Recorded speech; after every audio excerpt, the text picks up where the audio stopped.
Hi viewers, subscribe சமையல் channel பார்க்குற அனைவருக்கும் வணக்கம். நான் இப்போது ஹைஜீனிக்காக வீட்லேயே எப்படி சமோசா பண்ணுறதுன்றதை பற்றி தான் காமிக்க போகிறேன். இது வந்து எல்லாருமே சாப்பிடக்கூடியவா, பெரியவாளுக்கும் ரொம்ப பிடிக்கும், குழந்தைகளுக்கும் பிடிக்கும். மைதா மாவில் பண்ணால் நம்மளுக்கு அவ்வளோ நல்லதில்லை அப்படின்னு சொல்கிறா. அதனால நான் வந்து ஃபுல் கோதுமை மாவுலேயே பண்ண போகிறேன். இப்போ அதை எப்படி பண்ணுறதுன்றது பார்க்கலாம். உள்ளே வந்து இது சமோசாவுக்கு உள்ளே வைக்கிற இன்க்ரீடியன்ஸ் என்னன்னு பார்க்கலாம். 2 உருளைக்கிழங்கு வேக வச்சு வச்சுருக்கேன். ஒரு வெங்காயம், பெரிய வெங்காயம், பச்சை மிளகா, கருவேப்பிலை, கொத்தமல்லி. இப்போ வந்து இந்த வெங்காயத்தை நறுக்கி வானலில் போட்டுக்கணும். பொடி பொடியாக நறுக்கிக்குவோம். இதை எவ்வளோ கொள்ள பொடியாக நறுக்கிக்கிறீங்களோ அவ்வளோ கொள்ள நல்லாயிருக்கும் டேஸ்ட்டு. நல்ல பொடியாக நறுக்கிக்கணும் தயவு செஞ்சு. அப்போ தான் நல்லா வெந்ததுக்கப்புறம் நம்ம உள்ள ஸ்டஃபிங் வைக்கும்போது அழுத்தாமல் குத்தாமல் இருக்கும். நல்லா வேகவும் வேகும். எண்ணெயில் பொரிச்சு எடுக்கும்போது வெளில வராமல் இருக்கணும். இது உங்களுக்கு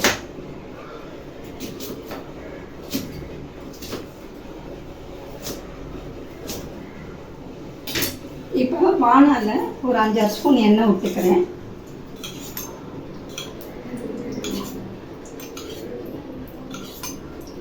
இதில் கொஞ்சம் ஜீரகம் போட்டுக்க போகிறேன். நான் சோம்பு பிடிக்கிறவா சோம்பு போட்டுக்கலாம், சோம்பு பிடிக்கல அப்படின்றவா ஜீரகம் போட்டுக்கலாம். ஜீரகம் நல்லா பொரிஞ்சதுக்கு அப்புறமா இப்போ இந்த வெங்காயத்தை அப்படியே இதில் கொட்டிக்க வேண்டியதான்.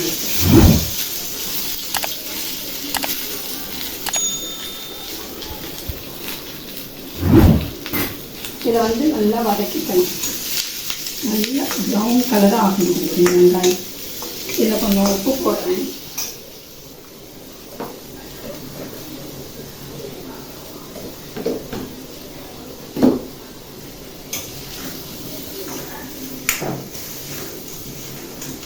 இதுக்கு வந்து உள்ளே இருக்கிற ஸ்டஃபிங்க்கு வந்து கொஞ்சம் எண்ணெய் ஜாஸ்தி விட்டாலும் நல்லாயிருக்கும் உங்களுக்கு. இது ஏன்னா வெங்காயம் நல்லா வதங்கணும். அப்புறம் உருளைக்கிழங்கும் நம்ம சாம்பார் பொடி தான் நான் போடுவேன் இதுக்கு.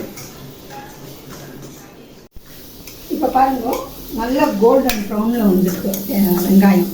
இப்போ இதில் என்ன பண்ணணும்னா உங்களுக்கு மஞ்சப்பொடி போட்டுக்கணும். மஞ்சப்பொடி ஒரு 1/2 ஸ்பூன், பெருங்காயத்தூள் கொஞ்சம்,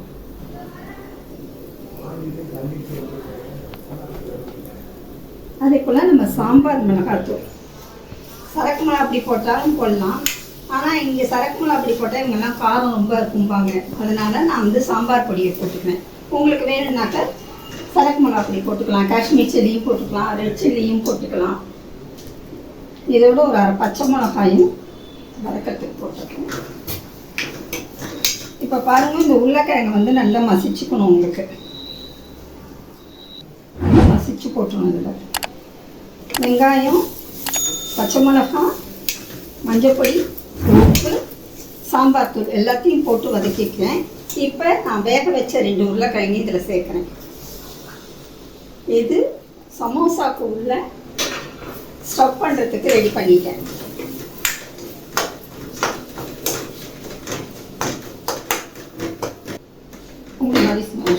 பண்ணிக்கலாம்.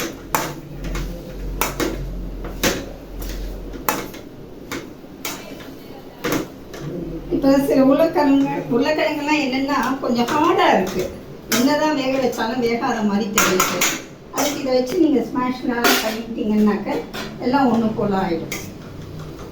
அவ்வளோதான். இது எப்படி ஆறட்டும். உங்களுக்கு இப்போ வந்து சமோசா பண்ணுறதுக்கு மேல் மாவு எப்படி பண்ணுறதுன்றதை சொல்கிறேன். இப்போ பார்க்கலாம். இப்போ அடுப்பு ஆஃப் பண்ணிட்டேன். நான்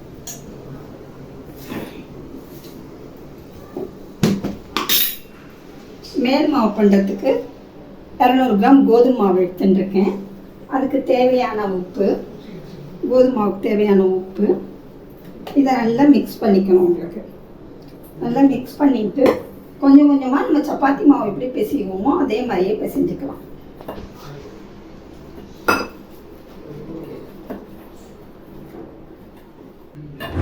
நல்லா அழுத்தி பிசைவோம். இந்த தண்ணி மாவுலேயே தான் ட்ரை மாவெல்லாம் எடுத்துக்கணும் நம்ம. உங்களுக்கு இனிமேல் தண்ணி விட வேண்டாம். இப்படி பண்ணிகிட்டே இருந்தீங்கன்னா அப்படியே நல்லா உருண்டு பந்து மாதிரி வந்துடும்.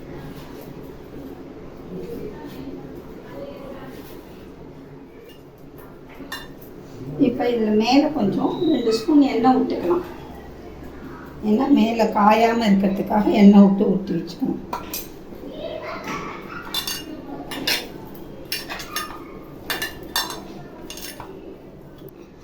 இப்போ ஸ்டஃப்பு வெளியில் வராமல் பைண்டிங் கொடுக்கணும். அந்த பைண்டிங் கொடுக்கறதுக்கு மைதா மாவு 3 ஸ்பூன் எடுத்துட்டுருக்கேன். அதை வந்து தண்ணியில் கரைச்சிக்கணும். உங்களுக்கு நம்ம நோட் புக்ஸ்க்கெலாம் பசை ரெடி பண்ணுவோம் இல்லையா, அந்த மாதிரி இது பண்ணிக்கணும்.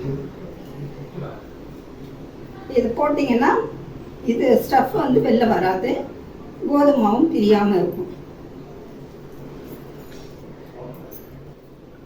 இவங்க இந்த பதத்துக்கு இருக்கணும். நம்ம ஸ்டஃப் பைண்ட் பண்ணுறதுக்கு இந்த பதத்தில் இருந்தால் தான் நல்லாயிருக்கும். இப்போ சமோசா பண்ணுறதுக்கு முதல்ல ரவுண்டாக இட்டுட்டு இந்த மாதிரி எடுத்துக்கணும். எப்படி எடுக்கிறதுன்றதை இப்போ காமிக்கிறேன் பாருங்க. நம்ம சப்பாத்திலாம் எடுக்கிற மாதிரியே எடுக்க வேண்டியதுதான். இதை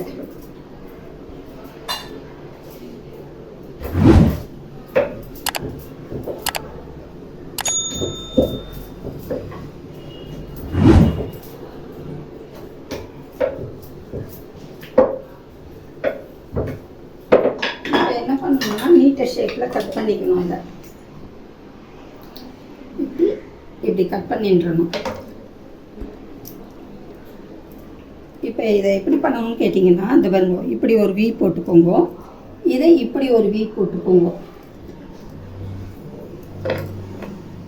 இப்படி ஒரு வீ போட்டுன்றணும். இப்போ இந்த இடத்துல வந்து நம்ம பைண்ட் பண்ணிக்கிறோம். இந்த ஸ்டஃபிங்லாம் வெளில வராமல் இருக்கிறதுக்காக அது வந்து இந்த இடத்துல பைண்ட் பண்ணிடுவோம். இப்போ பைண்ட் பண்ணிட்டோம்னா நம்ம பண்ணுறது எதுவும் வெளில வராது.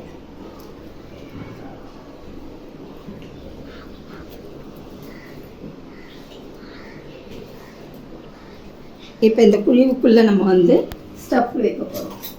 ஸ்டஃபிங்கை வச்சு நல்லா அடைச்சிடணும். சமோசாவுக்கு தேவையான ஸ்டஃபிங் இதில் வைக்கலாம். வச்சுட்டு இதையும் இப்படி க்ளோஸ் பண்ணிக்கணும். இதை இப்படி இழுத்து பாருங்க, இப்படி பண்ணிட்டீங்கன்னா ஒரு சமோசா ஷேப் கிடச்சிரும் உங்களுக்கு. இந்த இடத்துலலாம் நல்லா இழுத்து மூடிடணும். இப்போ இது வெளியே வராது. அதே மாதிரி இன்னொன்று பண்ணி காமிக்கிறேன் பாருங்கள். இப்படி ஒரு வீ போட்டுக்கணும், இப்படி ஒரு இப்படி ஒரு வீ, அதை இப்படி ஒரு வீ நல்லா போட்டுட்டீங்கன்னாக்க இந்த இடத்துல வந்து நம்ம பைண்ட் பண்ண போகிறோம். பைண்டுன்றது மைதா மாவை வச்சு கரைச்சிட்டு இல்லையா, அதை இப்படி இது பண்ணிக்க போகிறோம். பேஸ்ட் மாதிரி கம் மாதிரி ஒட்டிடுவோம், அவ்வளோதான். இதை ஒட்டிட்டு இப்போ இதை எடுத்திங்கன்னா இந்த கேப் தெரியும்.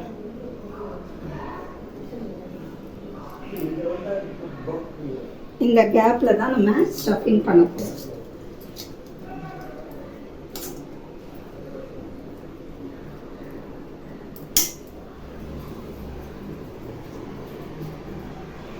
இப்போ பாருங்கள், இந்த வி ஷேப் கிடைக்கிறது இல்லையா, இதை இப்படி வச்சு மூடிட்டு இதையும் இப்படி கொண்டு மூடிடணும்.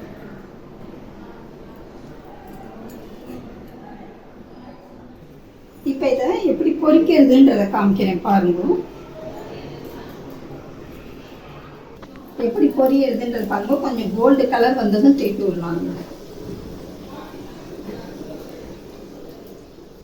இப்போ இந்த வி ஷேப் போட்டுக்கணும். உங்களுக்கு இந்த வி ஷேப் போட்டிங்கன்னா இது மேலே ஒரு பைண்டிங் கொடுத்துக்கணும். இப்போ இதை தூக்கி இதில் போட்டுக்கணும். இப்போ இன்னொன்றும் பண்ணி காமிக்கிறேன் பாருங்க உங்களுக்கு. இப்போ வந்து மேல்தையும் பைண்ட் பண்ணிவிட்டு இதை அப்படியே நீங்கள் க்ளோஸ் பண்ணிட வேண்டியதுதான். அவ்வளோதான், சமோசா ரெடி. இந்த பாருங்க,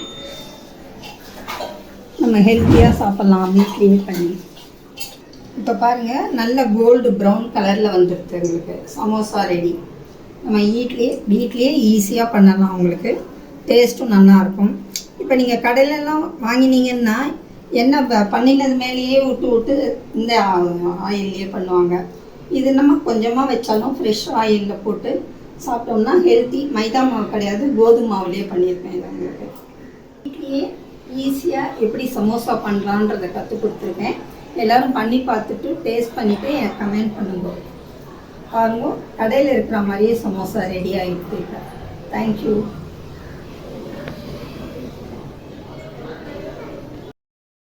உங்களோட வீடியோஸும் வீடியோஸும் யூடியூப்ல வரணும்னு ஆசைப்படுறீங்களா? அப்பனா நம்ம சப்ஸ்கிரைபர்ஸ் சமையல்ல நாங்க உங்களோட வீடியோஸ அப்லோட் பண்றோம். நீங்க எங்களுக்கு வீடியோ எடுத்து அனுப்பிச்சா மட்டும் போதும். எடிட்டிங் நாங்களே பண்ணிக்குவோம். பண்ணி நாங்களே அப்லோட் பண்ணுவோம். இதுக்கு நீங்க என்ன பண்ணணும் அப்படின்னா, கீழ தெரியிற இந்த நம்பர்ல 9042198467 இந்த நம்பருக்கு WhatsAppல நீங்க உங்களோட குக்கிங் வீடியோவ அனுப்பலாம். நீங்க எங்களுக்கு அனுப்புற வீடியோ வெஜிடேரியன் ஃபுட்டா இருக்கணும். வேற ஏதாவது டீல்ஸ் நீங்க தெரிஞ்சுக்கணும் அப்படின்னா, சப்ஸ்கிரைபர்ஸ் சமையல் சேனல கான்டாக்ட் பண்ணுங்க.